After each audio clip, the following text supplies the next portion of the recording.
everybody, it's Sandi Shaner. We're on for our Friday night version of Live Music Happy Hour. And tonight we have Marco Minnemann and we have Philip Shouse, and we have myself as special guest popping in later on, and Michelle Bailey as our guest bartender. So for those who it's the first time ever signing on to this show, I want to let you know we're a 501c3 nonprofit. In normal times, not during a pandemic, we put on concerts and we raise money for Mount Sinai, who is doing research to find treatments and cures for various forms of autism and intellectual disability. So obviously we're not able to go out and do concerts right now, but we just want you to remember us. We are Carly's Cause, and Groove Entertainment is the concert company that caters to Carly's Cause and Mount Sinai. So Live Music Happy Hour is on every Friday night, and we're based out of San Diego, California, but we bring on guests from all over the world. Hey, Michelle Bailey, would you start us off tonight by making us a drink? I sure will. Happy Friday. I'm going to start you guys off with a mint lemon bourbon sour. If this is the first time you're like tuning into this portion of the show, I try to find things that you might already have around the house. Maybe you're growing some mint, maybe you have a lemon tree. I just happen to have both of those, and I'm going to be working with bullet bourbon tonight. I'm going to make it in the form of a martini, but you can certainly just make it as a cocktail over ice if you like. That's up to you. So I already put ice in my shaker. I'm going to use 2 ounces of bullet bourbon because that's what I have at home. You can use whatever bourbon you prefer. I'm going to use a 1/2 ounce of simple syrup, which is just a simple mixture of sugar and water. You can even make it yourself if you don't have an already made jar. We're going to use 1 ounce of fresh squeezed lemon juice, and I infused a little bit of mint into that already. But you can use as much or as little as you want, depending on how sour or sweet you like it. And then I'm going to go ahead and shake that up. And if you guys want to get your drinks ready, we're going to do a cheers after I strain this out into the martini glass. It'll be our first cheers of the night. And this is your mint lemon sour bourbon sour. And I have some fresh mint. You bruise that up a little bit, give it a little smack, put that in, and that releases its mintiness. So everybody, cheers to you. Happy Friday. Woo, happy Friday. I miss going to see Michelle Bailey at Full Circle Saloon. That's like one of our hot spots here in San Diego County. Well, let's move on and go ahead and get to our first interview. Marco. Good morning. How are you doing? How are you doing? All right? No, it's fantastic. Thank you so much for coming on. You're a very highly rated drummer and performer and multi-instrumentalist and writer. And I was really excited about this interview and for people to get a chance to meet you who may not have seen you before that follow our channel. But from the comments I've been getting, pretty much everyone knows who you are. That's what I've been getting. So you're mostly known for being the drummer of the Aristocrats, right? Yes. And then also you have McStine and Minnemann, which is your latest CD or download that you just completed, your latest album. Yeah. But tell me about the early days. What we all have those stories. What were you playing back in like the 80s and 90s? Well, I was actually, first of all, when I started playing music, that was, my parents are huge music lovers, and they always kind of, took me to see cool bands. At a very young age, I saw Queen with Freddie Mercury twice. I saw Jethro Tull by that time, then the Still Life tour from the Rolling Stones and all this kind of stuff. I was like just a really little boy. Kiss, so them, Judas Priest, Iron Maiden, but then also like a lot of jazz bands and stuff. So my parents are very enthusiastic about that huge record collection, and so I was exposed to music. And I remember when I listened to the album News of the World by Queen, I was like 6 years old, and I heard like this go, and I was like, holy cow, I want to be a musician. I kind of grabbed the tennis racket from my parents, and it became actually a guitar, an imaginary one, and I rocked out on the rug in the living room, which became my imaginary stage. So, but I decided, yep, that's it. I want to be a musician, And the funny thing is, though, I started off playing organ It's kind of interesting. Actually, a friend of my father, he had a band, like a covers band, and I was sitting behind the drums, and the groove felt natural to me.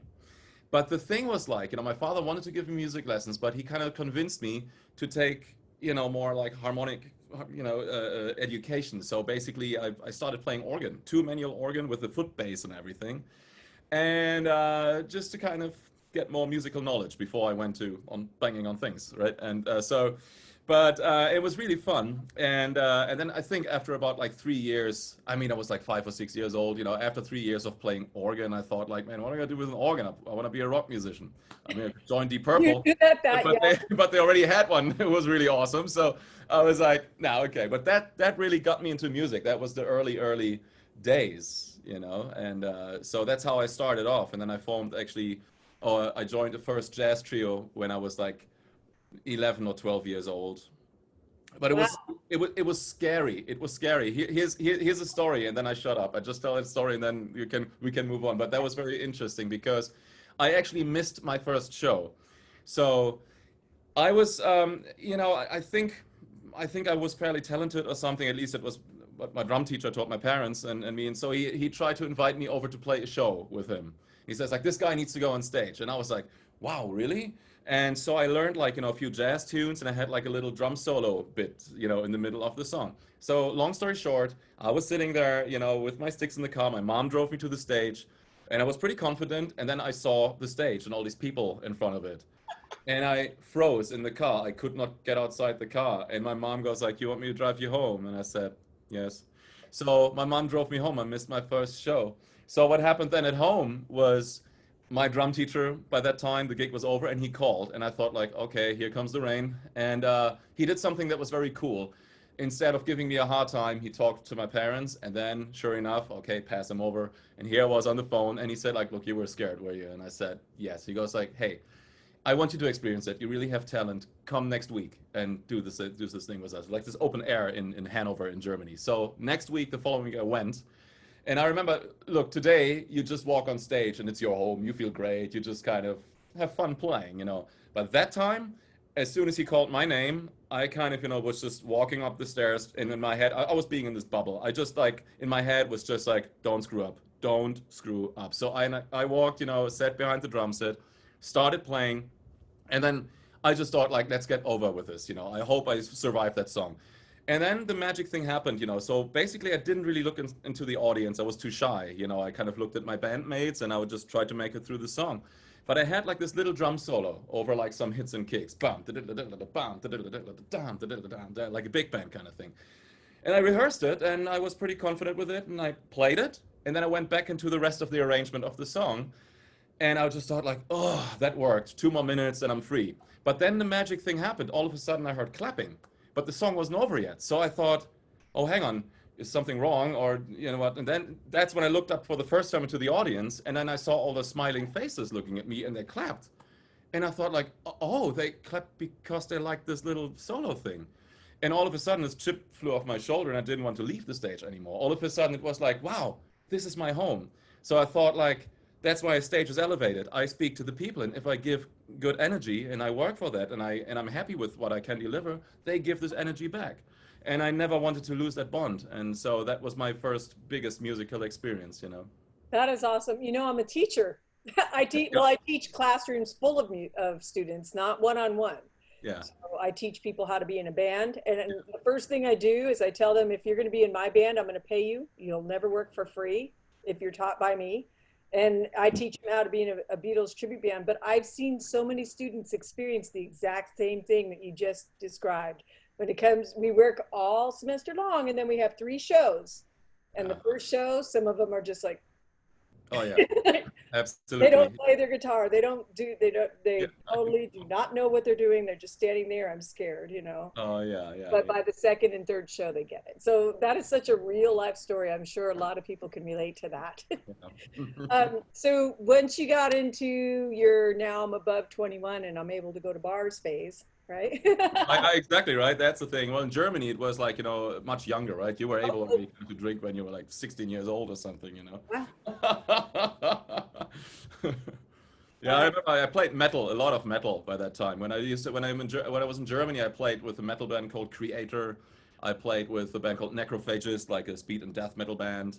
And on and off, I still do metal productions, for other. I just did an album with a band called Witherfall, which is like, a hybrid of Sanctuary and what's this other band called? Iced Earth. And so we kind of just did a recording session, in fact. So yeah, I still have roots, metal roots, even though I play a lot of other kind of stuff, but my heart is still in it there.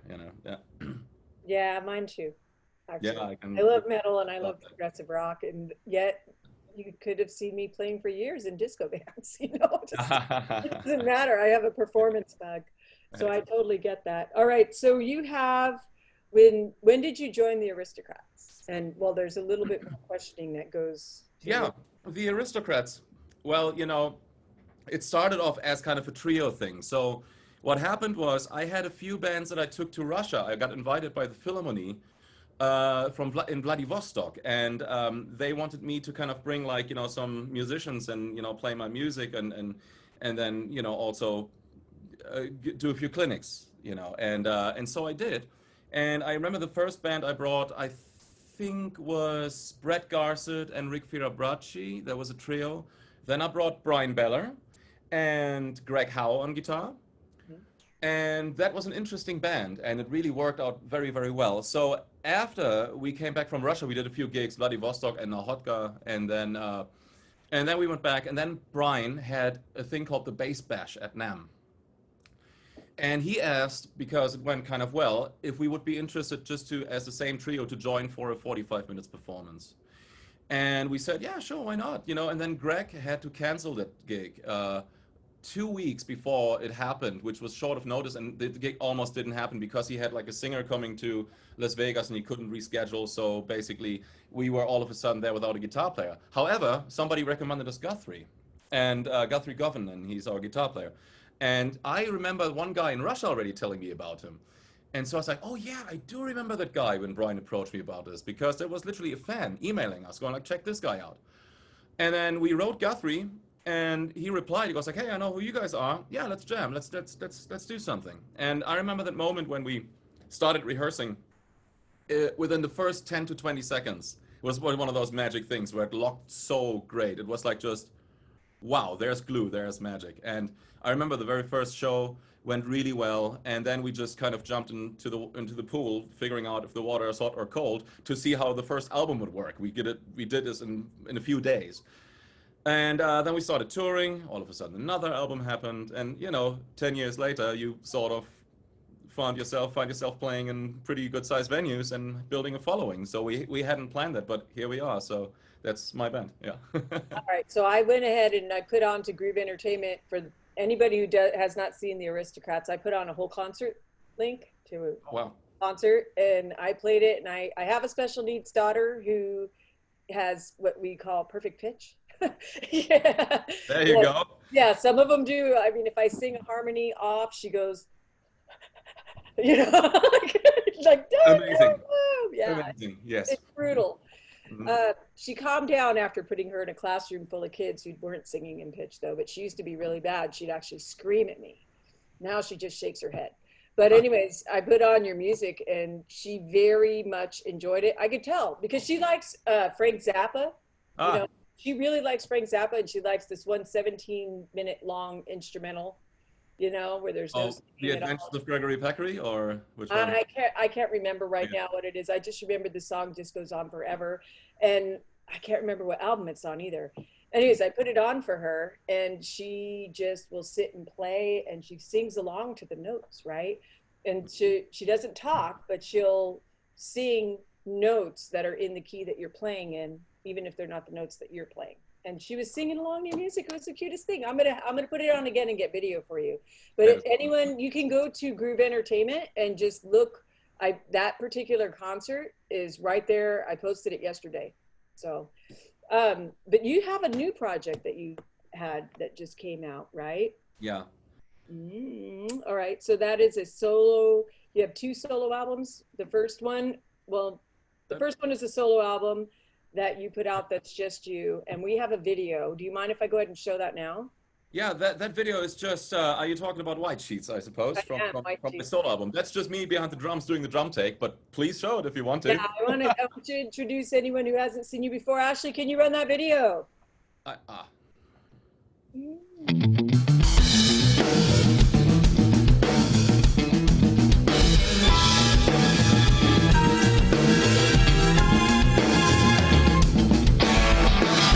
For the party and second guess. That's what you ask, it's what you get. We spread the love right on the screen.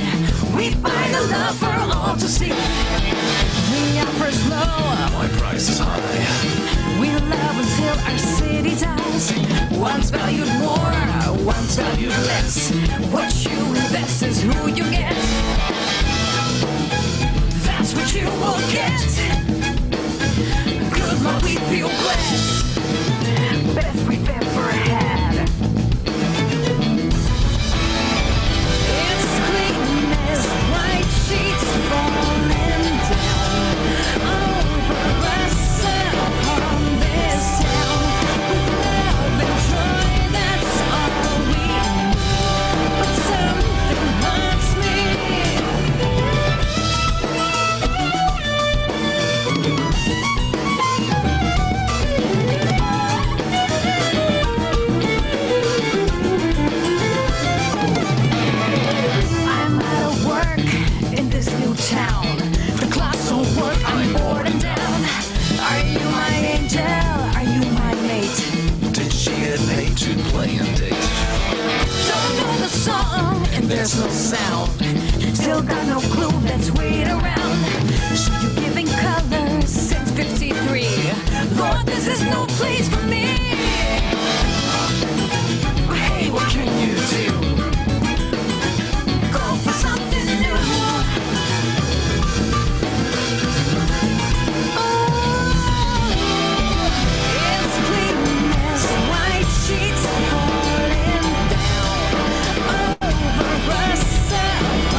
Wow. I think this is going to be our topic tonight for Tech Talk, is putting that into a great song with a great hook.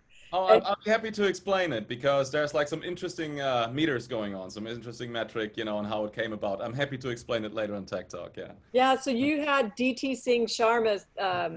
Yeah, Aditi Singh Sharma. I worked with her actually in Bangladesh last year in Dhaka. We did a thing called Wind of Change, and it's actually it's a TV series, one of the really famous TV series in shows in Bangladesh. And so they invite musicians from all over the place, and international musicians, a lot of great Indian players, a lot of great players from all over the place, and Bumblefoot, he was with me as a guitar player there, Ron Thal.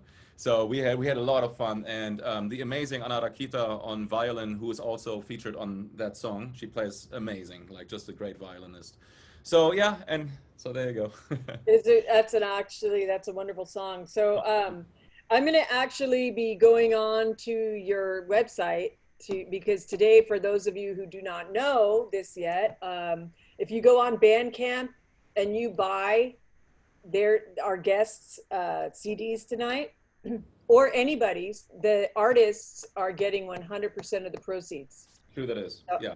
That right. And so that is the first purchase that I'm going to make tonight, is going to be a couple of your CDs, and you have another one that's coming out that is McStine and Minnemann. Today, it's released. Today. Tell us a little bit about it. Today. Yeah, that was good. Perfect timing. Right. So tell us about that record, and then we'll show where they could pick up a copy. Yeah, that one I'm very happy with this record because it's a very very fast and furious, almost. Like the album has a very intense energy. It's more like almost like a punk pop album or something, as you would say. It has like a lot of fast songs, but also some experimental stuff, some jazzy bits here and there, and that came together last year. I played this thing called the Cruise to the Edge.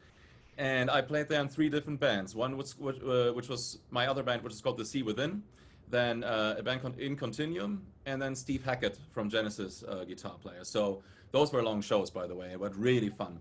And I met this amazing guitar player / vocalist and also multi-instrumentalist, actually, Randy McStine. And I was very impressed with his ability and capability of, first of all, kind of, just as an instrumentalist, but also as a writer. And we soon after started kind of working. I invited him over to be part of my solo album, My Sister, and then he invited me over to be part of his solo album.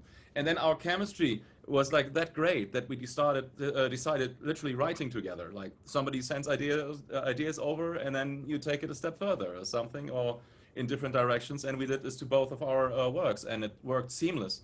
And it was just fantastic. Just all of a sudden, we had like a 10 song album together, which came out very great, and we're very proud, to have it out today. Actually, in fact, today was the pre-sale release. So there you go. Right. So Ashley, can you share your screen real quick and show them where they can pick up a copy of that album? Go ahead and scroll down a little bit so they can see a couple of the options here. So you can get, I believe you have a digital album. I think you had a vinyl somewhere that you could pre-order. Yes. And an actual CD. And what I would like to do is I'd like to buy the CD, but then I'm going to send it to you and ask you to autograph it for me. Aw. We're going to wait until this whole madness is over, and then we go to that, what's the place called, this amazing place you always go to? Bandcamp? No, where you get the drinks. What's it called? Oh, the Full Circle. Oh, okay. The Full Circle. We have to, when this whole madness is over, we're going to meet there. Now we have like a few drinks, I'll tell you that. Exactly. Well, yeah, because we're both in Southern California. That, and I cruise up to Ultimate Jam all the time. Yeah, we're neighbors, so there you go. I miss Ultimate Jam. Yeah, right, that's true. I miss you. Got to plug them a little bit too. All right, so we have one song off of the new album that you put a video together. I saw it. I love it. I can't wait to show it. Can we show that now? Great, yes. Good, Ashley. Bring it on. This is enjoyable, you guys. I don't know who I am. I'm lying here next to you, my sweet program. On my back, heart is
awesome. Thank I you. love the video making idea. Look at, I can see Michelle's hands clapping over there in the background.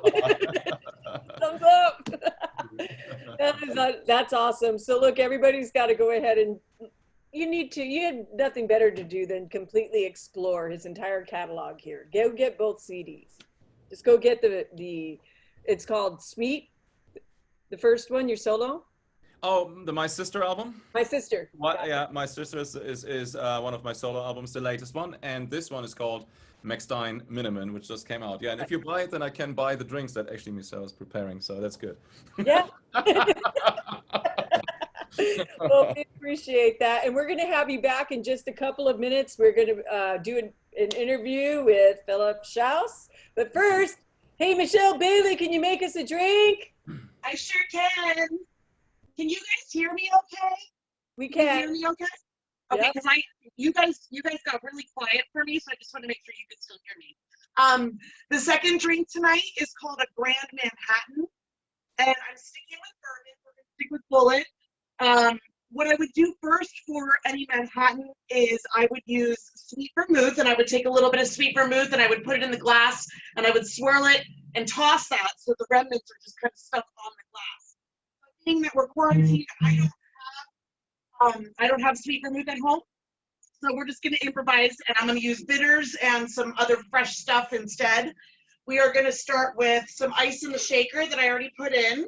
We're going to do 1.5 ounces of Bullet bourbon or whatever bourbon you prefer. And then we are going to do 1/4 to 1 ounce or 1/4 to 1/2 ounce of Grand Marnier. Again, it's just depending on how sweet you like it. We're going to dump that right in with the bourbon. We're going to do a couple dashes of bitters, which I like bitters, so I put a few more than a couple. And then I have some fresh squeezed OJ, and so I'm just going to put about 1 ounce or maybe a little bit more, a little bit less, depending on how you like it in there. And we're going to go ahead and shake that up. And for all you crazy Manhattan drinkers that drink these all the time, you're going to be really upset that I don't have sweet vermouth, but I apologize. It's just what I have at home. And we're going to strain that out. And then if you have a cherry at home, you can pop a cherry for a garnish. I don't have any. So if everybody wants to grab their drinks, we'll do our second cheers. And cheers to you guys. Thanks for sharing the screen with me, guys. Had to unmute myself there. All right. I'm still plugging away on this one. Okay. Thank you, Michelle. And we will see Michelle next week. She's going to be gone next Friday night. So our next interview we have is with Philip Shouse, and he has played with 3 pretty big names. Well, he'll tell you his own story, but he's been either playing bass or guitar with Gene Simmons, Ace Frehley, and currently the band Accept. Now, I was going to have this picture ready for you guys, and I may still bring it up for Tech Talk, and it's going to be a picture of a 14-year-old Sandi standing in front of an Ozzy Osbourne poster going like that. Yes. And then above Ozzy Osbourne is Accept. And then there's a unicorn too, and Lita Ford. Yeah, because those were all my favorite bands back in the 80s. I was just a kid. I love Unicorn too. They were a favorite of mine. Well, okay, so somebody posted the other day, Philip, they asked me if you were going to be in quarantine with the first band you ever saw. And the first concert was Def Leppard, but their opening act was Motley Crue. And I'm like, well, quarantine with Motley Crue. My second concert was Accept. Really? Saxon and Accept and Heavy Pettin'. And they played at Fox Theater. And that was the second concert I ever went to. And I was 12 years old. And my mother was totally freaked out about me going to concerts. But my brothers brought me because they were like 16, And so, so there we go. There's my connection to Accept. That was the second concert I ever saw. But I guess I'd be quarantined with the Beach Boys. But John Stamos would be there because I saw John Stamos. It was when he was on percussion. So nice. Okay, so let's start off in the early days. Let's figure you out. When did you start knowing that you were going to become a musician? Oh man, rock and roll was my introduction to everything. My older brother's record collection, and so I was born in '75, and so he was 13 years older than me, so he had all the good stuff, like his late '70s prime rock and roll. So thumbing like through his records were my introduction to everything. So I dug Aerosmith was my favorite, and then I also was really big when I was like 4. I was really into movie soundtrack themes also, and there were some big ones then. You had Star Wars and you had Superman, which I love Superman. Dun, dun, dun, dun, dun, dun, dun. And I would put on a white button-up shirt and black pants and conduct to the 45. I would do that. There's pictures of me around doing that stuff, and then I just kept on liking what my brother liked. So then it evolved into like the Police and B-52s. Always a rock background though, and then the Blues Brothers movie was huge for me. That soundtrack blew my head off. That turned me on. I was a 5-year-old kid in Nebraska. How else am I going to hear like Sam and Dave songs? You know what I mean? So that was it. That did it for me. And so because of that movie, I played saxophone when it came time for school band because Blue Marini. So I played saxophone all through middle school. Elementary, middle school, junior high, college, high school, all that stuff. Played marching band, concert band, jazz band, band, anything. I played everything in. I was quite good at it. I was on honor state, honor band for Alabama. I was in Alabama at that point. So that was it. Picked up guitar at I was almost 13 and started playing guitar. Guitar took a little bit longer to get than saxophone did. It wasn't quite as easy. But the Beatles were huge for me. And then when I heard Kiss, I was already playing guitar and I realized that was what I was learning in guitar lessons. That was the pentatonic scales. And that was massive to realize that I could like play a real lead guitar part, so I learned all of Ace's stuff. And then, got in a metal, of course, and then just, I knew I wanted to do it all along. Didn't know a thing. And then moved to Nashville in 2004 and started trying to get gigs up here. So I ended up doing country stuff, but I played Southern rock. It was like disguised as country. I still can't play country at all. I played country for 10 years, but it was all just like doing my Skinner impression, which I can do a good one. I did that and then started doing rock stuff and then the Gene thing and the Ace thing and now Accept, and Awesome. here we are. Now I'm talking to you guys. That's awesome. So, all right. So Gene Simmons got questions about this because there's a lot of, he was on, he had his own reality show, so we got to see Gene Simmons. But prior to that, he had quite the reputation for being this highly intelligent, massive marketer, brainstorming genius. He is. Right? He is. He never stops. Yeah. And, yeah. But also, we got the Gene on Family Jewels. We got that guy, the really self-deprecating guy. He's the first to make a joke of himself. I really can't say enough good things about my time with him. And you can ask, if you ask the other guys in the band, they're going to say the exact same thing. I miss that guy so much.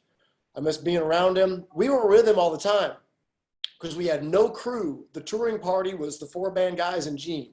That was it. So we were together all the time. Flew together, rode to the airport together, or to the hotel, or to the venue. We had breakfast in the hotel together, had catering. We were with him all the time.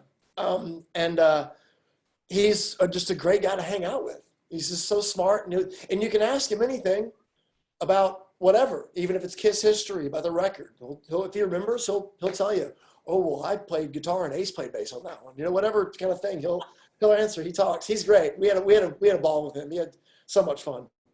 Well, a friend of mine, Greg Reed, I often quote him, but he always tells me, he says, if you want to know something, don't climb your way from the bottom, go right to the top and ask, because they're the ones who are most accessible. So Yeah. He says that everybody at the bottom is happy and jovial and hungry, and everybody on top is happy they've succeeded and they're giving, and everybody in the middle is a pain in the butt. Yeah, exactly. Right? He was great. We could talk about it. We talked about anything. Talked about copyright law, talked about publishing, talked about Kiss history, talked about women and his, whatever, all this stuff. And he was great. We loved him. We loved him. Well, it's great to have friends like that, and he seems very intelligent. So then from there, it's kind of a strange transition, but you ended up playing with Ace Frehley, and you mentioned him that he was one of your early influences. So that in itself has got to be kind of an honor. Yeah, Kiss. I mean, Kiss was one of my favorite bands from the moment I heard them. Right. And I got into them like sophomore in high school. I got it. I got everything. It just hit me.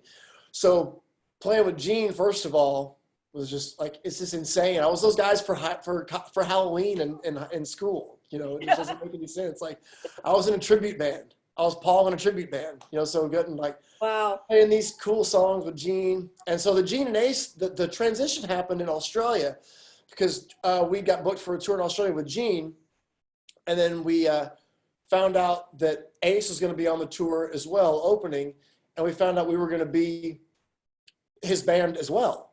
Because Ace knew that Ace knew that it's like, well, his band is pretty good. They can sing and they know all the catalog. We knew all the tunes anyway. There was no learning at all. I had to learn the bass parts. Was the only change for Ace. I knew all the guitar parts, but playing bass for that stuff was different. So I had to work on that stuff. But we knew all the tunes. He could sing well. We all sang. So yeah, it was like logistics. Ace, just to make it easier on his traveling. Just we were the kind of the house band for the tour. And then we went to Japan after that with only Ace. And then we did the Kiss cruise with him. And then it was like, okay, do you guys want the gig? So it's like, sure. That is so awesome. Yeah. Man, I would just be like, pinch me, am I alive? And in Australia, it was really cool because Ace would come up and play at the end because Ace played first and we'd come up at the end of Gene's set and play. And we would do Deuce a lot. And I still do this with Deuce because we played the song Deuce with Ace. He plays the solo absolutely perfect every night. It's he just nails it. It's 75 every time he plays that solo. So I step in front of my bass amp and I just watch it. That's the first one that I learned. The first guitar solo. That's the first song I heard of Kiss. It's like, you one of the best, you got it. Did the intro. That was it. I was like, woo, hair on the arms, And I always stand back and watch him and listen to it because it sounds just like Ace, and he's got this thing that nobody else can do. It's his right hand. It's like nobody else sounds quite like that. And man, every night, that's a really special moment. And he would come out with Gene and they'd walk up and with the guys in the band, we'd stand back and just look at the two of them playing going, how the hell did we get here? It's just the craziest thing because all the guys in the band, we're friends because of Kiss. That's how I know the guys. Right. Not playing in this band, but we've all been friends for a long time in Nashville, and we were the group. So it was kind of like doing that with my best buddies who I'm friends with because of that guy's band. It was pretty cool. Pretty cool. Now that's an amazing story. Man, I gotta wake up now. See, being on stage with Mike Keneally for 2 songs or 3 songs was incredible for me. But if I, let's say, for example, I could be on stage with Ozzy Osbourne or Led Zeppelin. Oh my God. On stage with Jimmy Page, that would just drive me freaking crazy. Yeah, it's like people were asking me and it's like, is Kiss and the Beatles are my equal. It's like for me playing with a Beatle because they mean that much to me. Like they influenced me that much. And so, yeah. And they're both great. Ace is funny. He's Ace. All the stories are true. He's from another planet. He really is from Jindal. I talked to him the other day, and luckily the coronavirus has not reached Jindal, so Ace is healthy. He's great. Can't wait to get back out and play. But yeah, everybody's doing good. I've messed with Gene some too, and everybody's doing good. That's awesome. I did reach out to him. Maybe when he eventually checks his emails, 3 different social media platforms. I've sent messages everywhere, so maybe we'll get him to come on. I got somebody that does that for me. We'll have to talk about it later. Yeah, I get that a lot. But you know what? I reach out to like 20 people, and then so many reach back. So there you go. So then now you're playing with Accept, and that's a really cool gig. And yeah, Accept is from Marco's home country. Yeah. So tell us about how you met up with them. Yeah, so those guys live in Nashville now. Wolf does. Wolf lives in Nashville. Okay. He's lived in Nashville since like, I think the early 90s. He was one of the first, everybody lives here now, but he moved here when that wasn't happening. Like no rock guys were moving here then. So my friend Christopher Williams, who actually did the Australia, Japan tour with us with Ace and Gene, is the drummer for Accept. He got the gig 5 years ago, I think. Mhm. And so I got asked to play in, 2017 at Wacken. They had a big thing. They headlined one night. It was a big thing with an orchestra. And so 30 minutes of their 2-hour segment was called Wolf Hoffman's Headbanger Symphony, where he took classical pieces and arranged them for a 4-piece metal band with leads and everything and heavy riffs and strings and brass. So a full 80-piece orchestra. And so that was what I did, my first thing at Wacken. And it came out on a live record. So then that was, spring of last year, 2019, I get a call and they're doing a tour of Europe and Eastern Europe, the Symphonic Terror. They're taking it on the road. The band was going to play, and then we were going to use a different orchestra in every city we were in. And it was going to be half classical, half Accept songs.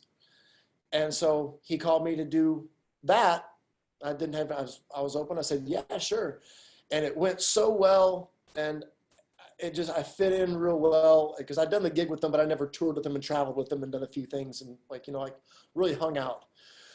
It just fit really well. And Wolf liked the fact that I could do the balls of the wall move and the Restless and Wild stuff, all the choreography and stuff we could do real well together. And he loved that. And we played together well. We got along well. And towards the end of it, we may have been actually home. I forgot when it happened, but I met him at this Thai place we'd always go to before we'd go practice. And he asked me if I wanted to join the band, like as a member. And I was hoping you were going to ask me that question because I really had fun, had a good time on the tour, and was sad when it was going to end. So yeah, I was supposed to be getting back from Japan about now with those guys. And then we had a tour of the Northeast, and then we were going to go to Europe for festivals all spring and summer. So yeah, I was going to ask about that. So at one point, did you just realize that the tour had to stop? So here's what happened in Nashville. We got hit by a tornado in early March. Right. Really heavy tornado. And so all these benefit shows got booked for the following week. And a thing that I had done for the past 5 years in Nashville is called the Rock and Roll Residency. And it was a once a week thing. 70s covers. We had Roger Glover and Don Airey come, Gene came, Robin Zanders come, Alice Cooper came and played. So all these guys have played and sat in with us. It was kind of a big deal for a long time. So we booked a gig for that weekend anyway. So it became a tornado benefit. There's a ton of shows that weekend for the benefit. By the time that Saturday rolled around, all the shows had been canceled because it was the week that this was getting really serious.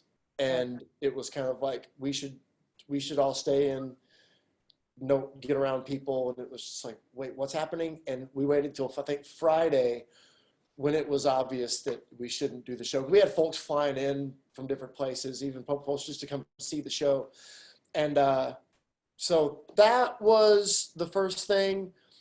And then it was like, I kind of figured it was because these things don't just go away and vanish. I mean, not that we've done this before, but this is gonna linger, and I kind of figured it was early March. I'm like, my year might be gone. So it pretty much, we have to realize that that's the case. And yeah, it's actually going to be okay because we're all writing, right? We're all doing something else. We're writing, we're practicing, we're learning new skills. I'm so busy.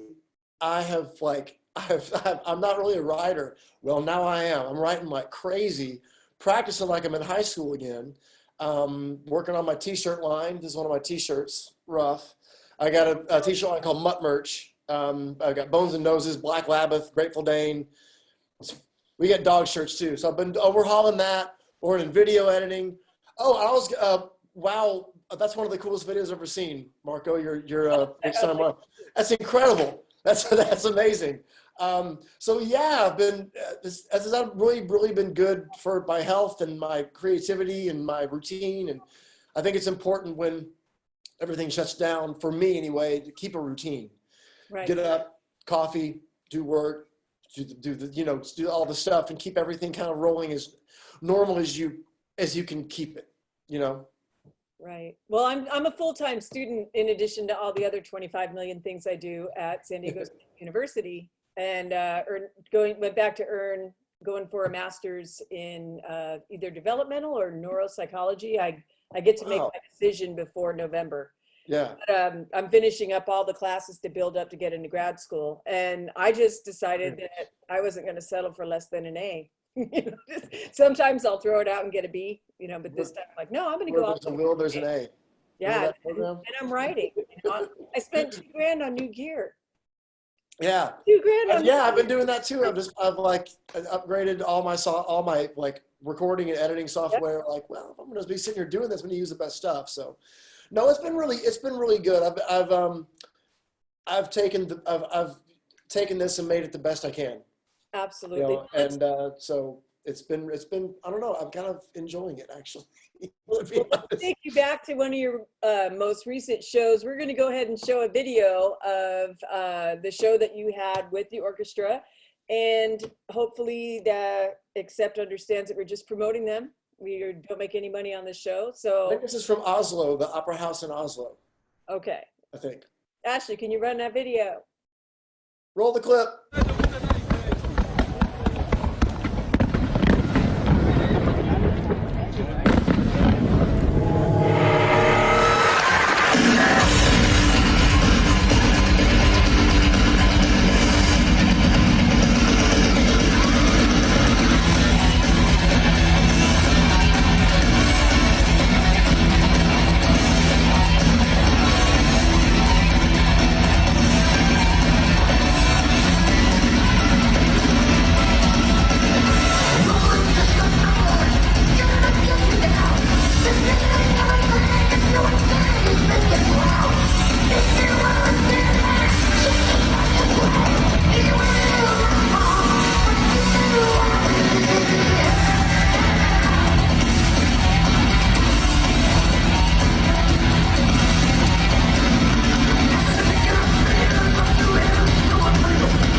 Nice job. Yeah.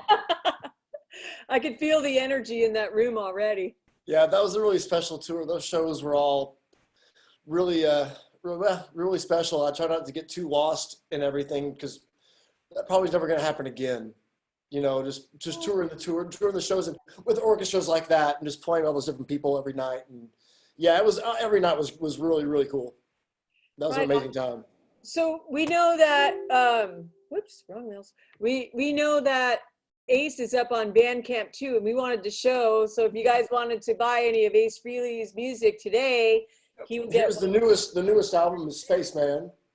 Okay, there we have it, and Right it's up on Bandcamp. Can you show that for us, Ashley? There it is. There it is. That's right.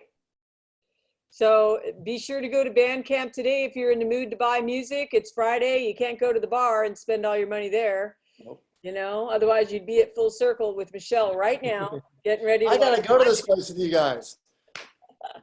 We were just in Ramona. I think we played Ramona main stage with Ace late last year. We were just out there. Yeah. Yep, Good you place. did. I missed that show because I had a gig. Yep. I play every week. I play every weekend though, you know. So. Oh man, I was gonna say, and the Accept album, the latest release is this Symphonic Terror. That's the album that has the symphony on it. So it's live. It's the whole Accept show with the symphony orchestra. So Nice. And actually, vinyl's coming back. I'm noticing everybody's releasing some on vinyl. And it's either vinyl or ones and zeros. It's one of the other. yeah, but you know, it's always cool to have the album, and you know, and you go and buy the album and you open it up and there's posters in there. Preaching to the choir. Preaching to the choir. Stories. Yeah, I miss that about albums. Well, hey, it's time for Tech Talk. All right, so let's bring Marco back on, and I think we're doing pretty good on time. So Tech Talk, this is the part where you guys get to be the teachers, okay? You're obviously very accomplished musicians. We have a lot of musicians watching, and the topic that I have tonight is because we're all writing, right? We're all writing, and you guys are both incredible, and I'm sure that you're going to be able to give some good advice on this. But let's just say that I have a song, I have a really good verse that has a great pre-chorus and a catchy hooky chorus. It's all great. I'm a rhythm guitar player. That's it. I'm a rhythm guitar player, right? So I have to actually co-write with people for that, come up with really cool riffs and everything else. But what can we do? What kind of collaborations are we looking at? And what can we do to take a song that has radio potential, but because I'm like a progressive rock fan and, you know, I like the idea of punch them in the face and let them figure out what happened to them. You know, how can I take my songs so I can make the album of my dreams and add that punch? Because everything that I've seen you guys do, you have that punch. So come on, teach me. I don't know, you're talking about like inserting like, you know, some crazy odd meters so that the sales go down, but you can make the music that you really like. Why is that the formula? Why does one always Not All you have to count, not less money you make. So it's like this kind of thing, right? You got to balance it. Yeah, you got to balance Just it kidding. because there's some amazing stuff that you can do to a song and it can still be very memorable, right?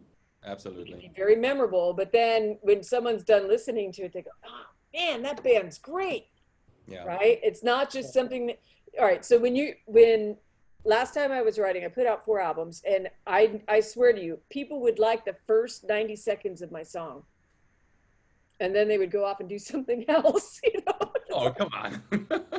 Well, I was playing a lot of acoustic stuff back then too, but they really would like that first 90 seconds, and it would seem like people tune out. Like they don't have the brain power. Everybody's Yeah. attention span is The just attention span. But then there's songs that I listen to that I just sit there on the edge going, hey, listen to that groove. Oh my God, that groove is incredible. What are they doing here, you know? So how do you put those moments into your songs? Well, from my perspective, first of all, I like to be entertained myself with what I write. So I like to kind of always have a little bit of excitement.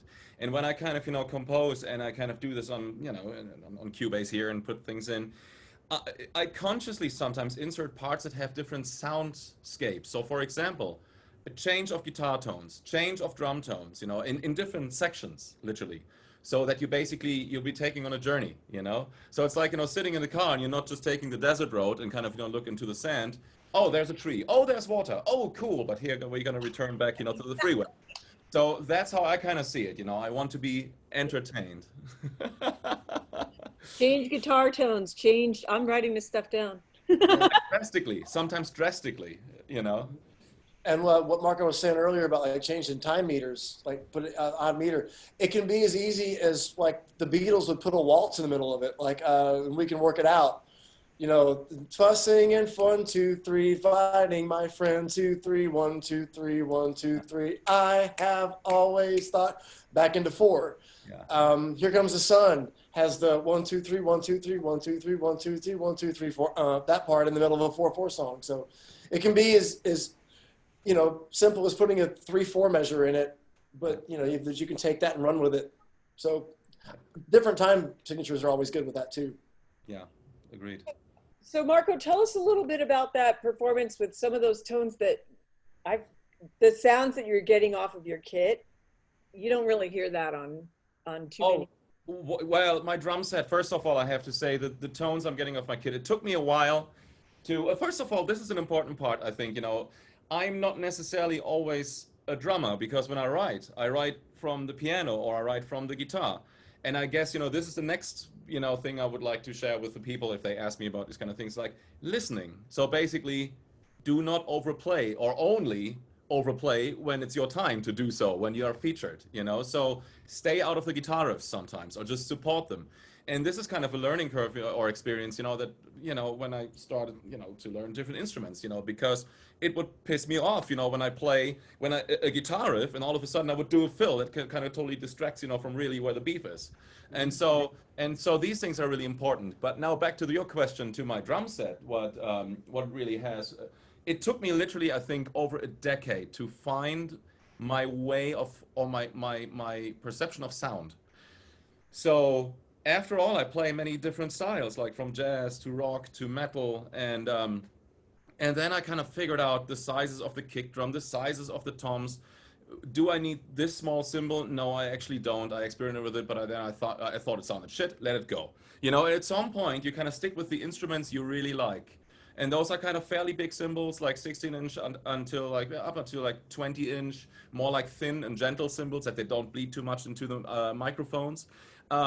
Microphone, here's the thing, very important. Place the microphone from the hi-hat the opposite way of the snare drum so that it doesn't talk with each other. All these kind of things, you know. I hang the cymbals fairly high so that they don't bleed into the tom mics. But I do this naturally because I'm a tall guy. I have really long arms. People always think like, hey, you hang the cymbals up high. I was like, yeah, but look, I reach them like this, right? But it comes in beneficial. It comes in beneficial. It is a good thing. Hang cymbals up high or get things out of the way a little bit. Not to be uncomfortable, obviously, but, you know, to that degree. But, and then, you know, the kick drum is the bass environment, you know, that's the low EQ. And I love playing like 23 or 24-inch kick drums, like the bigger ones. I like, you know, this sort of impact, you know, like if you listen to old UFO records, Mechanics or something, which is a great album, or Led Zeppelin, obviously, fantastic sound, you know. And so it's call response for the kick drum. So the low EQ happens in the kick drum, a nice cracky sound, you know, preferably metal snare drum. And then the toms are the mid-range, you know, that's kind of where the melody happens. So I'm very focused on that environment and kind of, you know, cleaning up the sound sources. So that's actually very important to me. And so I kind of pretty much have almost my standard kit. I have a gong drum on the left side as well because I play like sometimes 2 hi-hats with my feet and all this shit. And so at some point I kind of stuck with my trademark drum kit that you can find pretty much meanwhile as a diagram somewhere online or something like that. It's like, and it's kind of so strange, my dear old friend who you had on the show, Simon Phillips, if he's watching that, hi Simon, we go back 25 years or something like that.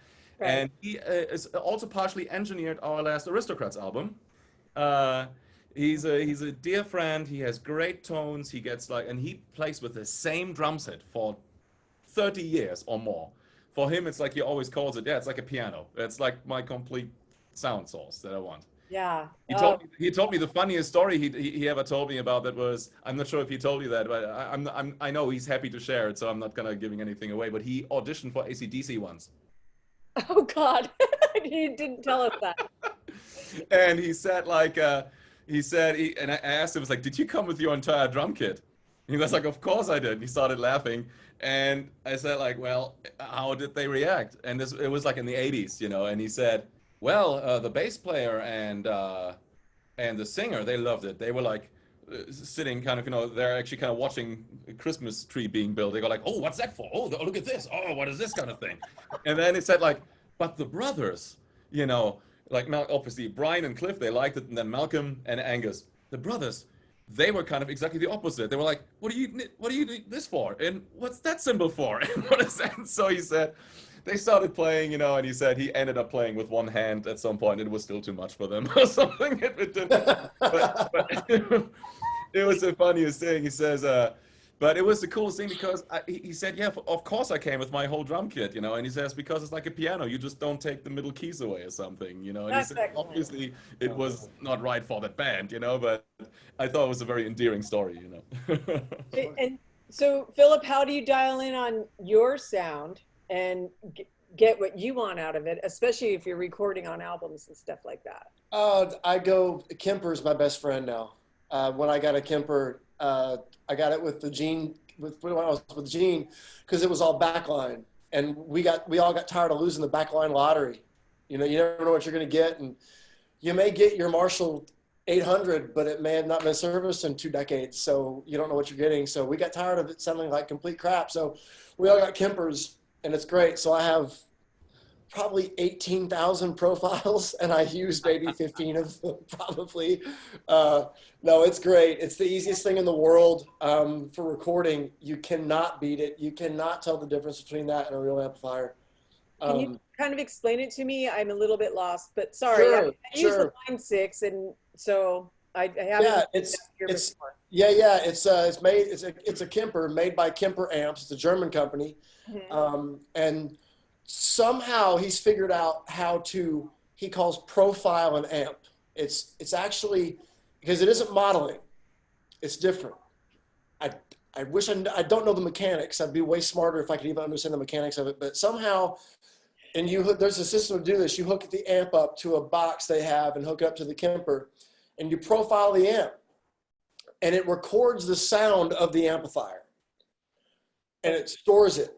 And once it's stored, you can turn gain, you can adjust EQ, and it affects the sound you're hearing the same way as it would affect the amplifier. Wow. So let's say I'm profiling a 68 Marshall Plexi, right? So I get it done, have the sound in my Kemper, and if I manipulate that sound, it sounds like I'm manipulating the real amp. I mean, it sounds like if I turn the gain down, has the same thing, works with volume knob. You can change cabinets. You can adjust tube bias. And I don't even do that. I mean, I've got 18,000, like I'm going to tweak the bias of a Marshall. Nah, I'll just go to the next one. But it's amazing. I've got it's got everything. It's amazing. So there's no changing anything, like getting up and physically changing anything, no patching anything. It's just like scrolling through my thing on my computer that has all my sounds. It's like, there's a Tweed Deluxe, there's a Blackface, there's a Silverface. Ooh, that Silverface is nice. I'll use that one. And it's the best thing ever.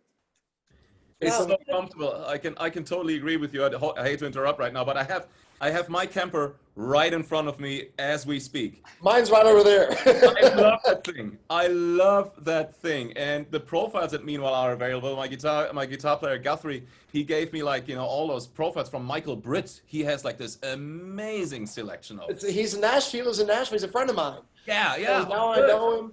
And Michael Wagner is also here. Michael Wagner profiles. So I know Michael. So Michael, I use those two guys, Michael and Michael's profiles, the most of anybody's.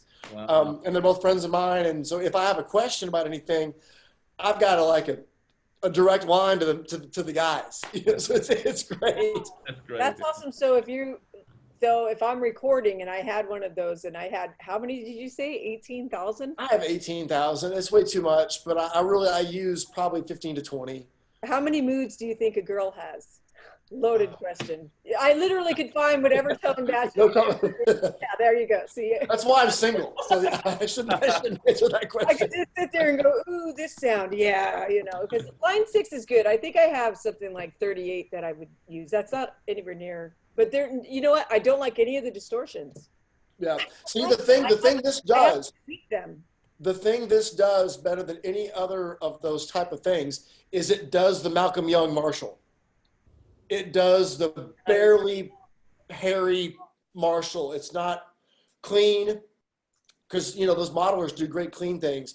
And modelers can't do distort. They do super heavy metal like solid state distortion. Yeah. But Malcolm Young, it can't do. That does it perfectly. Wow. Awesome. So that's the one thing that and that's kind of where I live with guitar tone most of the time. Of course, except as heavier, but like, doing the Kiss stuff and doing Gene and Ace and everything else, I'm pretty 70s Marshall kind of guy. And it does it, Awesome. it nails it. Send me a link. Send me a Sure, link. of course. I got it. You got it. All right, so this is the area right now where we're going to do question and answer. So anybody who's on, if you want to write any questions, Ashley will be texting them to me. But I did bring a really good friend and quite the drummer and performer. He is from Pet Shark. Ted Morton is on, and he is going to be joining in with Tech Talk while we get your questions together. Is that cool? All right, Yeah. Ted, I am muted. All right. So Ted, you How you guys, guys doing? How you guys doing? Can you hear me? we can hear you. Gotcha. Okay. Hey, Marco. Hey, Philip. How you guys doing? How are you doing, I know man? you can see it. Ramona was the last time we met, right? Well, I think the last time we hung out was in LA at the Whiskey. Oh, yes. Yeah. That's right. All right. It's good to see you guys. See you, man. You too. Yeah. So what's happening? So anyway, I just wanted to say I would be quarantined with Elton John right now, by the way. So Oh, okay. yeah. Very cool. You guys are saying So that was the first band you ever saw? yeah, first band I ever saw live was Elton John. So that's who I'd be quarantined with right I'm so much better off with Motley Crue. now. Yeah. Yeah. Yeah, crazy enough, our good friend Matt Bissonette plays with Elton, or did anyway. I don't know if he's still. Oh yeah.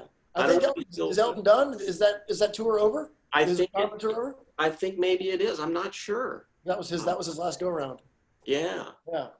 But anyway, I guess Sandy. Am I supposed to ask questions? Or? Yeah, you're doing Q&A. You're kicking off the Q&A. Okay, Marco, I got a question for you. Right on. Drummer question, since I happen to be one. Uh-huh. When did you start using the little tom on your right side of your kit?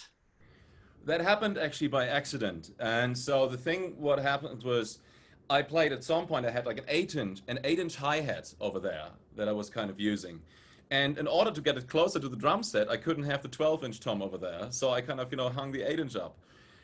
And then all of a sudden I noticed that I like that setting a lot because I play more this way, like very open-handed. And I like the bigger toms in front, like, starting from 10, 12, and then 16, 18 over here, and the gong drum 22 over there. And the 8-inch tom was more anyways, to kind of sort of establish like a groove, or like, I rarely play it even in fills. It's just like a little bonus. And so I kept sort of that environment, and that was really the reason. It happened really originally by accident, and then I liked it. That's So very there's cool. no bigger science to that. Right on. That's great. Awesome. Yeah, I like the fact that I've got 10, 12 in front of me too, but I hadn't thought to put I thought about it. I seen other guys using smaller toms on the right-hand side, but I've never really gone there. Right. And, but yeah, I love it. And the fact that you've got your cymbals so high as well, I know you're a tall guy. Yeah. You're much taller than me. You think that they're actually high, but they're actually really not. If you see like behind me, like that drum set over there, it looks like from the perspective that way, but literally the height they have here, if I kind of show my arm around here, is like literally just from here to there. I don't know why it always looks so high to the people, because I guess when you're kind of down from the stage and you look up, so they're all kind of aligned at the same height. But if you sit behind my drum set, promise, it's like, fairly comfortable. But yeah, you're right. I have pretty long arms as well, so it was out of necessity a little bit, but it comes in beneficial, like I said, because it doesn't bleed into the other microphones. You know? Yeah, I think that's actually a good hit, you know, because you really do have to sort of orchestrate yourself behind the kit, or I should say mix yourself behind the kit. Yeah. And so if you've got your cymbals much lower, you know, obviously you're hitting much softer. Yeah, exactly. You know, on top. Yeah. And hats and all that stuff. But anyway, I'm trying to think of a good question for Philip. I am a, huh? I got a question for Marco. Your resume is amazing, dude. Satriani.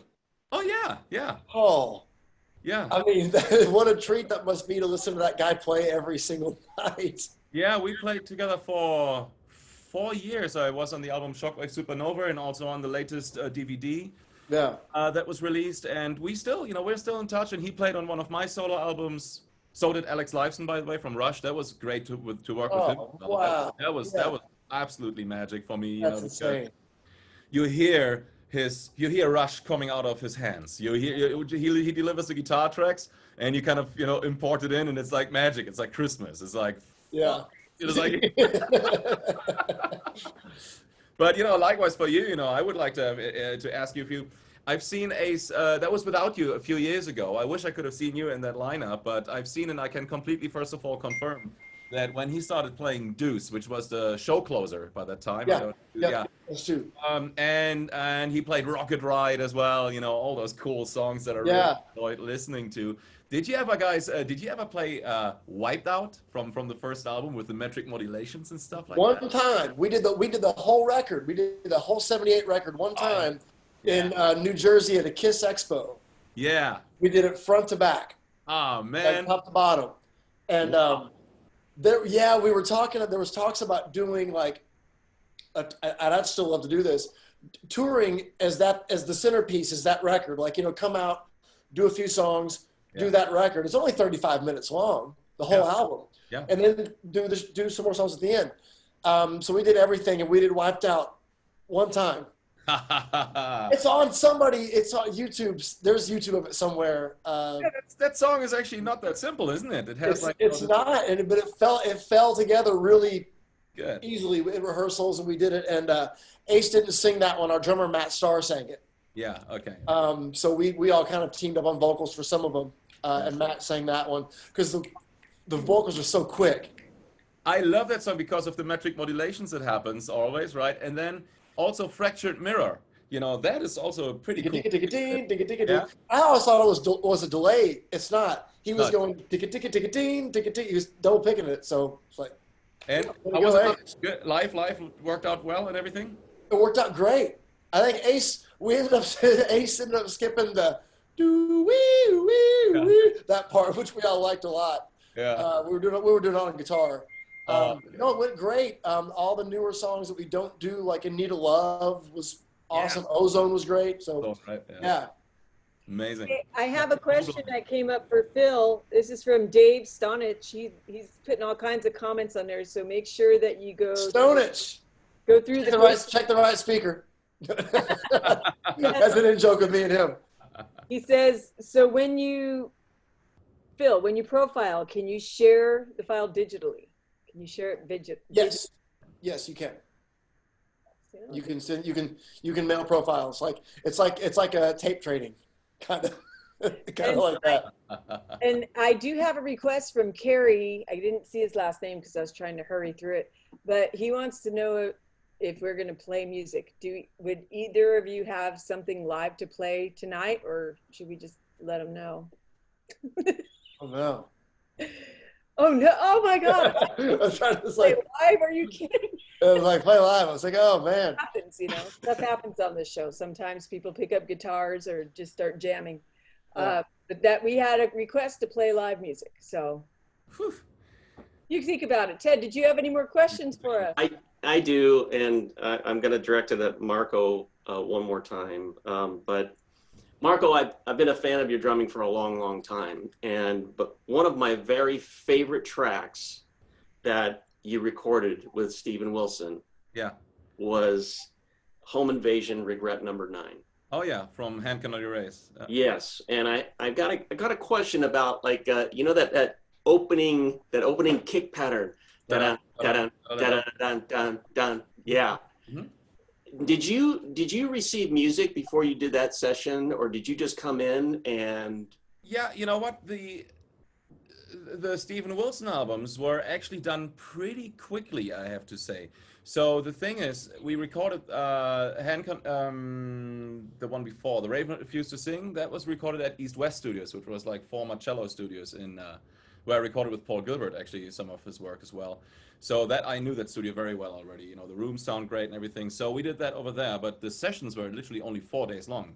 And Steven and I would be the first ones literally to work these songs out. He would send like the demos and would get my input on drums. I would record them here in my studio, and then there were like some tweaks, and then the band, like the whole thing, the whole band learned it. Then we went into the studio and we kind of did like maybe 2 or 3 or 4 songs a day, and tweaked a few parts, maybe overdubbed a bit, and that was it.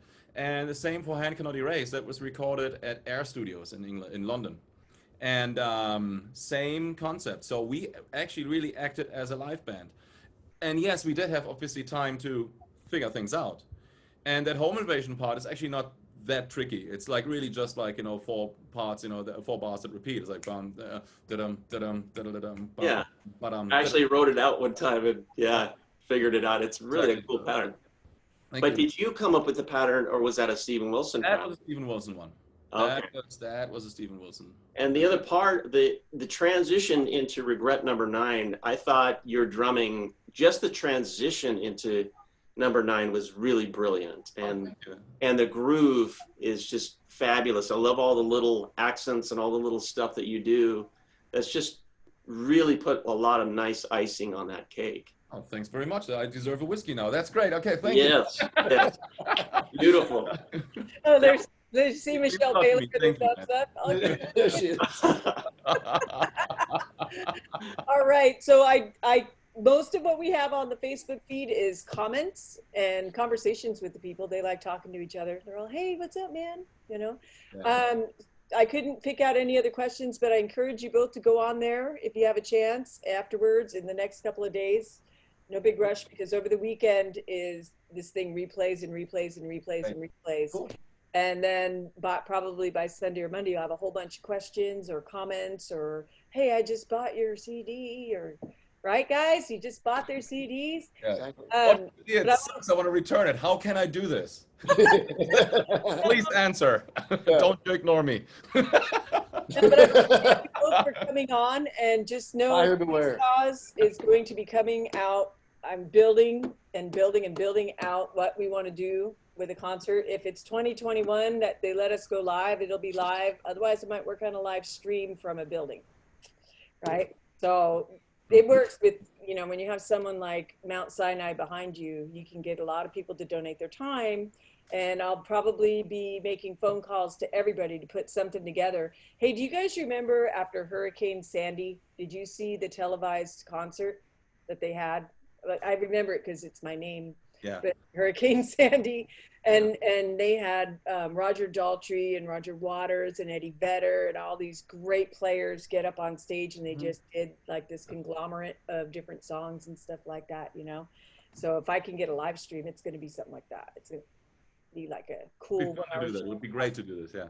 Yeah, I think it would be too. But we don't know what kind of world we live in right now. I'm hoping 2021, when we're back up and live, we have all you people standing out there just rocking out, because that's what I miss the most. I'm sure you guys have much bigger crowds than I get, and you really miss it. It's a crazy situation, like having all of a sudden, tours postponed and canceled. I mean, with the Aristocrats, we were just on our world tour for our latest album, and I don't know how we did it, but we only, of the entire North American and Mexico, and then we did also Europe, and the European leg was literally 2 days only short. We only had to cancel 2 gigs. But so we just made it. We literally barely made it, But then we had Japan, we had actually all of Asia planned, and then Latin America, and that would have started actually in July. That's all gone. So, and that is kind of a creepy thought a little bit, where you think like, well, yeah, okay, hey, it's nice, I have a little bit of time off, but then all of a sudden you think like, wait a minute. And when every other band, everybody pretty much suffered from that, and some people are just, especially the local musicians, some friends of mine who play shows locally, or for example in Vegas. I have some friends who have Vegas shows. They're all put on ice. Everything is canceled. That's their life. They have families to Work feed. It's musician ridiculous, too. you know. It's part of my income. It's part of my income, and I get it. Yeah. You know, besides doing Carly's cause and everything, I play every weekend. Yeah. There you go. You know. Every weekend, and it's money. Actually, it's my money. Like Yeah. my musician money is my money. My money's gone. And everything goes to bills and all that stuff. You know what? But we're gonna hang in there and create a lot of great music. And I wrote down all of your advice right here on my pad.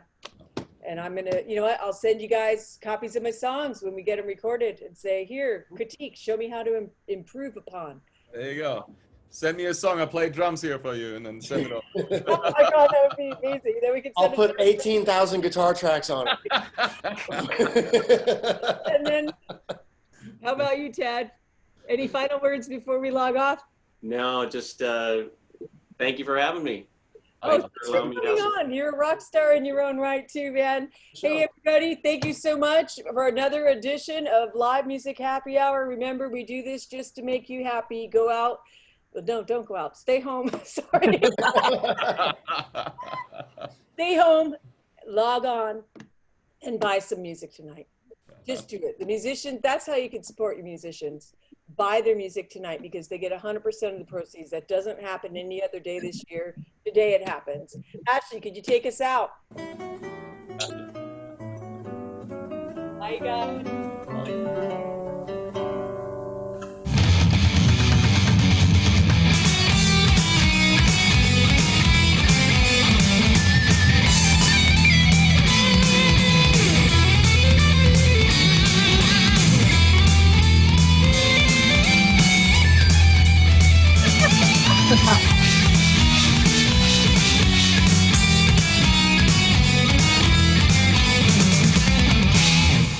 Night, everybody. You guys were awesome. Good night. Good night, everybody. Good night, guys. Thank you. Okay.